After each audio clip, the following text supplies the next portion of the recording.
வணக்கம். அமரர் கல்கியின் பொன்னியின் செல்வன் 3ஆம் பாகம் கொலைவாள். வாசிப்பது ஸ்ரீ. பூர்வ கதை.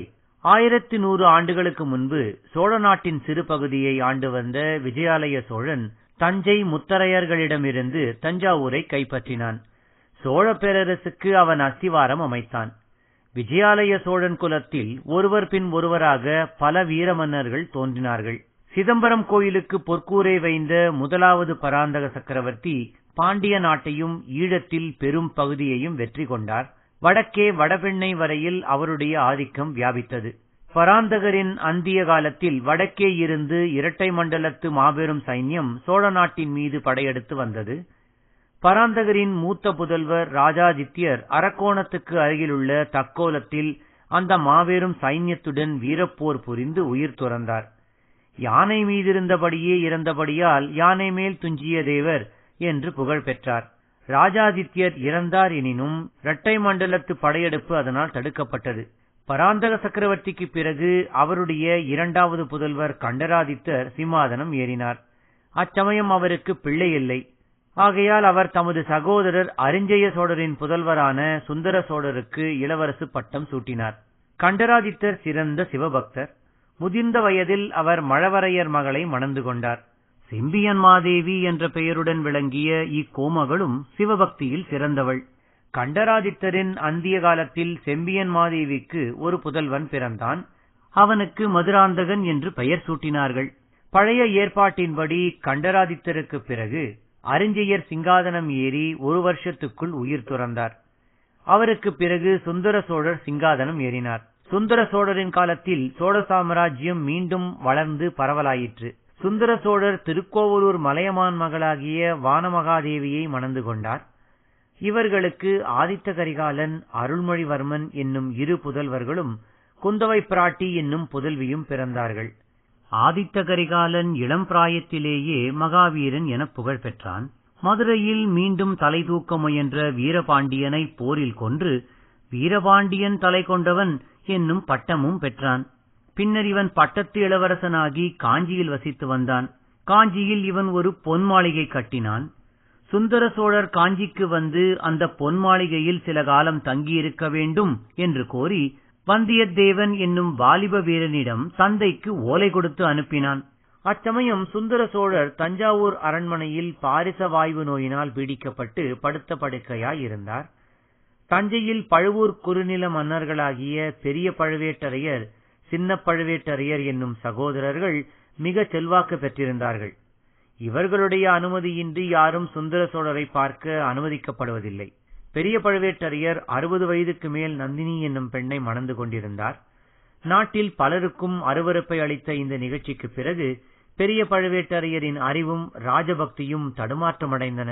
சோழகுலத்தின் மீது நந்தினி துவேஷம் கொள்ள சில அந்தரங்க காரணங்கள் இருந்தன. குந்தவை பிராட்டி நந்தினியை அவமதித்து அலட்சியம் செய்தது நந்தினியின் பகைமையை வளர்த்தது.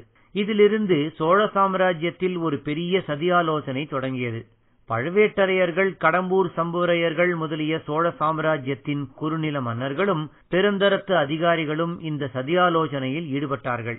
இவர்கள் சுந்தர சோழருக்கு பிற்பாடு அவருடைய சந்ததிகளுக்கு பட்டமில்லாமல் செய்து கண்டராதித்தரின் புதல்வர் மதுராந்தகத்தேவருக்கு முடிசூட்டுவதென்று முடிவு செய்தார்கள்.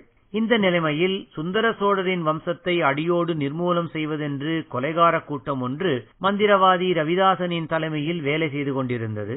இந்த கூட்டத்தாருக்கு வேண்டிய பொருளுதவியை பழுவூர் ராணி நந்தினி அந்தரங்கமாக அளித்து வந்தாள். வந்தியத்தேவன் காஞ்சியிலிருந்து தஞ்சை போகும் வழியில் கடம்பூர் மாளிகையில் ஓர் இரவு தங்கியிருந்த போது பழுவேட்டரையர்களின் சதியாலோசனையை பற்றி தெரிந்து கொண்டான். அவன் பழுவூர் ராணி நந்தினியை தஞ்சைக்கு அருகில் தற்செயலாக சந்தித்தான். அவளுடைய உதவியினால் தஞ்சை கோட்டைக்குள் பிரவேசித்து சுந்தர சோழரை பார்த்து ஓலையையும் கொடுத்தான். அவரிடம் சதியாலோசனையை பற்றி எச்சரிக்கை செய்ய எத்தனித்த போது தஞ்சை கோட்டை தளபதியான சின்ன பழுவேட்டரையர் வந்து தடுத்துவிட்டார்.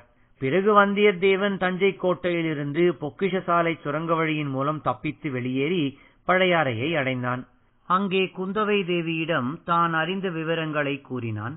குந்தவையின் செல்லத் தம்பியும் பின்னால் ராஜராஜன் என்று சரித்திர பிரசித்தி பெற்றவனுமான அருள்மொழிவர்மன் அச்சமயம் இலங்கையில் போர் நடத்தி கொண்டிருந்தான். அவனை உடனே புறப்பட்டு வரும்படி ஓலை எழுதி வந்தியத்தேவனிடம் குந்தவை கொடுத்து அனுப்பினாள். பொன்னியின் செல்வ என்று அந்த ஓலை ஆரம்பமாகியிருந்தது. அருள்மொழிவர்மன் குழந்தையாயிருந்த போது பெற்றோர்களுடன் காவேரி நதியில் உல்லாசப் படகில் போய்க் கொண்டிருந்தான். அப்போது நதியில் மிதந்த பூவை எடுக்க குனிந்து வெள்ளத்தில் விழுந்து விட்டான். அவனை ஒரு ஸ்திரீ தண்ணீரிலிருந்து எடுத்து காப்பாற்றி படகில் சேர்த்துவிட்டு உடனே மறைந்து விட்டாள். அவள் யார் என்பது தெரியவில்லை. ஆகையால் காவேரி அம்மன் தான் அவ்விதம் மானிடப் பெண் உருவில் தோன்றி குழந்தையை காப்பாற்றினாள் என்று பலரும் நம்பினார்கள். இதனால் அவனுக்கு பொன்னியின் செல்வன் என்ற காரணப் பெயர் ஏற்பட்டது. வந்தியத்தேவன் கோடிக்கரை சென்று அங்கே பூங்குழலி என்னும் பெண்ணின் உதவியால் ஈழநாட்டை அடைந்தான். பொன்னியின் செல்வனை சந்தித்து ஓலையை கொடுத்தான். இருவரும் சந்தித்த அக்கணமே பரஸ்பரம் அழியா நேயம் கொண்ட நண்பர்களாயினர். இலங்கையில் தங்கியிருந்த சில தினங்களில் வந்தியத்தேவன் சில அதிசயமான விவரங்களை அறிந்தான். சுந்தர சோழர் பட்டத்து இளவரசராவதற்கு முன்னால் இலங்கையை அடுத்த பூதத்தீவில் சில நாள் தங்கும்படி நேர்ந்தது. அங்கே அவரை தாக்க வந்த ஒரு கரடியிடமிருந்து ஒரு பெண் அவரை காப்பாற்றினாள். அவள் பிறவி ஊமையும் செவிடுமான பெண். ஆயினும் அவளிடம் சுந்தர சோழர் காதல் கொண்டார். விரைவில் அந்த ஊமை பெண்ணை அவர் பிரிந்து போகும்படி நேர்ந்தது. அந்த ஊமை பெண்தான் பின்னொரு காலத்தில் குழந்தை அருள்மொழிவர்மரை காவேரி வெள்ளத்திலிருந்து காப்பாற்றியவள் ஆவாள். அருள்மொழிவர்மர் இலங்கையில் சோழ சைன்யத்துடன் வந்து தங்கியிருந்த போது மேற்கூறிய ஊமை ராணி அவரை மற்றும் பல அபாயங்களிலிருந்து தப்புவித்தாள். அவள் எழுதி காட்டிய சித்திரங்களிலிருந்து அவள் தமது பெரியன்னை முறையிலுள்ளவள் என்பதை பொன்னியின் செல்வர் உணர்ந்தார். அவளுக்கு பிறந்த இரட்டை குழந்தைகள் என்னவானார்கள் என்பதை பற்றியும் அருள்மொழிவர்மர் சில ஊகங்களை செய்து கொண்டார். ஆகையால் தம் தந்தையை சந்தித்து இவ்விவரங்களை சொல்ல வேண்டும் என்று அவர் மிக்க ஆர்வம் கொண்டிருந்தார். பொன்னியின் செல்வரை பழையாறைக்கு அழைத்து போவதற்காக வந்தியத்தேவன் வந்த அதே சமயத்தில் அவரை காஞ்சிக்கு அழைத்து போவதற்காக ஆதித்த கரிகாலனின் அந்தரங்க நண்பனும் படைத்தலைவனுமான பார்த்திவேந்திரனும் வந்திருந்தான். தற்சமயம் தஞ்சைக்கும் பழையாறைக்கும் போவது அனர்த்தமாக முடியும் என்று கூறி காஞ்சிக்கு வரவேண்டுமென்று பார்த்திவேந்திரன் வற்புறுத்தினான். எங்கே போவது என்பது பற்றி இளவரசரின் மனத்தில் போராட்டம் நடந்து கொண்டிருந்தது. பூங்குழலி என்னும் பெண் ஒரு விந்தையான செய்தியை கொண்டு வந்தாள். சுந்தர சோழரின் கட்டளையின் பேரில் இளவரசரை சிறைப்படுத்தி தஞ்சைக்கு கொண்டு போவதற்காக பழுவேட்டரையர்களின் ஆட்கள் பலர் 2 மரக்கலங்களில் வந்திருப்பதாக அவள் தெரிவித்தாள். உடனே இளவரசர் ஒரு முடிவுக்கு வந்தார். நானே வெளியே சென்று அவர்களிடம் என்னை ஒப்புக் கொடுத்து விடப் போகிறேன் என்றார். அதை தடுப்பதற்கு கொடும்பாளூர் பெரிய வேளாராகிய சேனாதிபதி விக்ரமகேசரியும் பார்த்திவேந்திரனும் முயன்றார்கள். அவர்கள் முயற்சி கைகூடவில்லை. இளவரசர் பிடிவாதமாக புறப்பட்டு விட்டார். வழிகாட்டுவதற்காக பூங்குழலியையும் அவர் அழைத்து போனார். இவர்கள் போய் சேர்வதற்குள் அந்த மரக்கலங்களில் ஒன்று தரை தட்டி சேற்றில் அமிழ்ந்து விட்டது. இன்னொரு மரக்கலத்தை அராபியர்கள் சிலர் கைப்பற்றி கொண்டு போனார்கள்.